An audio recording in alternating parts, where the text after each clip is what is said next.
Madam Toastmaster, fellow members and most welcome guests.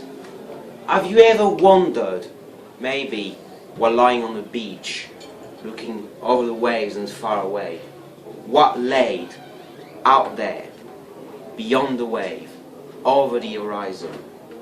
What might be waiting for you there? Europe, 15th century, a continent lying in misery, poverty and obscurity. The trade route to the east have been cut off by the hated Turks, and trade has been reduced to a trickle. What's more, they seem poised to conquer Rome after having defeated Constantinople. But the plucky kingdom on the edge of Europe is step by step expanding its realm in the sea. Portugal, a nation led by a prince, Henry, whose history would remember him as the navigator. Henry would never be a king, but his legacy was imperial.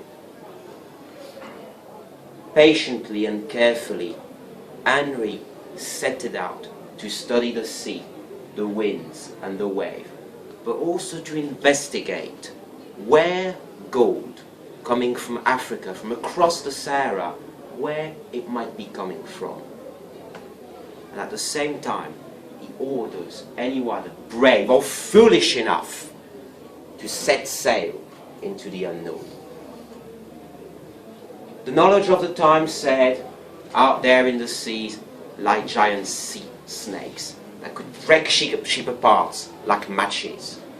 Giant monster swallowing men and boat whole, and boiling seas that would eventually lead to the gateway of hell itself. But step by step, the realm of the unknown are pushed out. Bigger ships are built. The knowledge of the trade wind is accumulated on how to get home faster, and the first discoveries are made. They're puny, specks of land lying between the seas and cloud, Canarias, Madeiras and the Azores. But from these bases, which are immediately settled and colonized, that the first foothold can be made. And eventually, after a few decades, the first gold coin minted with African gold are circulated in the streets of Lisbon. But the crown once more, something more valuable than gold. Something far more valuable, only reaching Europe in a trickle, grain by grain by grain by grain. Black pepper, clove and spice. Coming all the way from the deepest of Asia, being passed on from greedy merchant to greedy merchant to greedy merchant until they reach Europe at massively inflated price. But surely there must be a way of getting this for cheaper.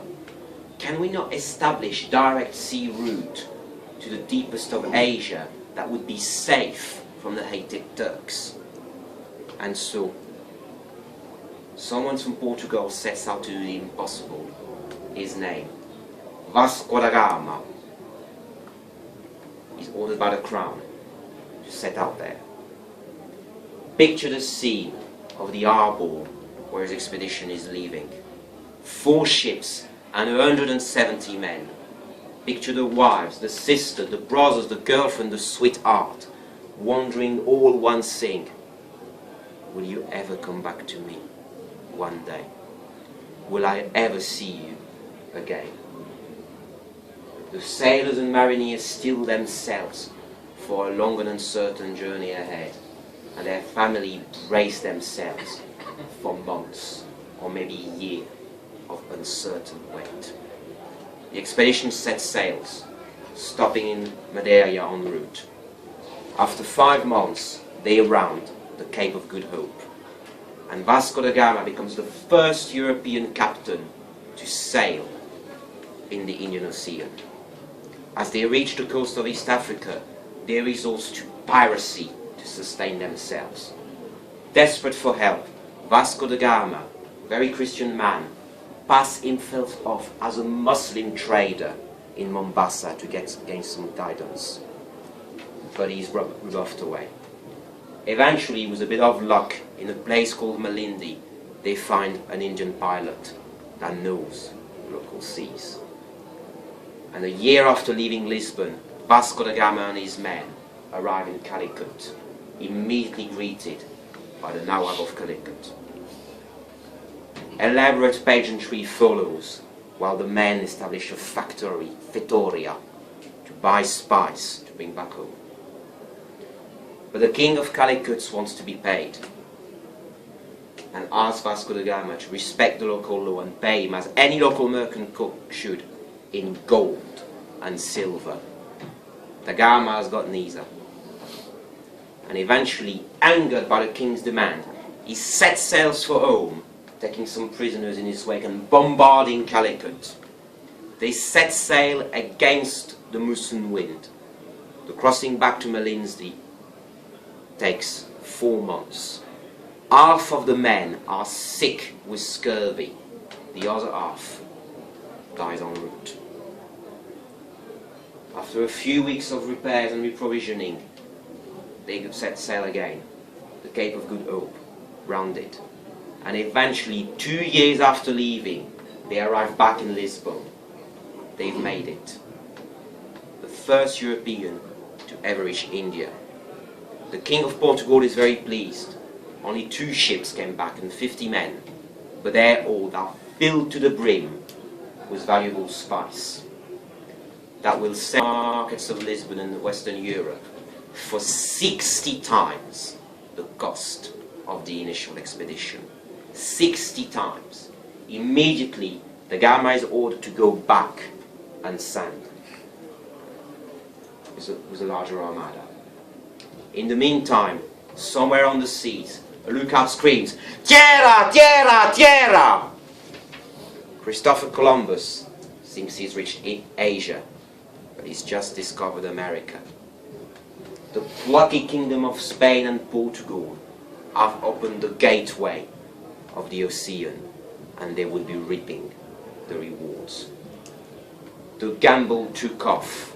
With great risks came great rewards, and the plucky kingdom would become world-spanning empires on which the suns would never set. Others would go in their way: the French, the British, the Dutch, the Swedes, the Colanders. All of Europe enters into the game, awoken from the torpor of the Middle Ages.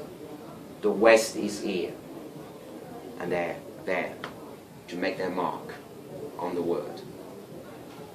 With great risks come great reward.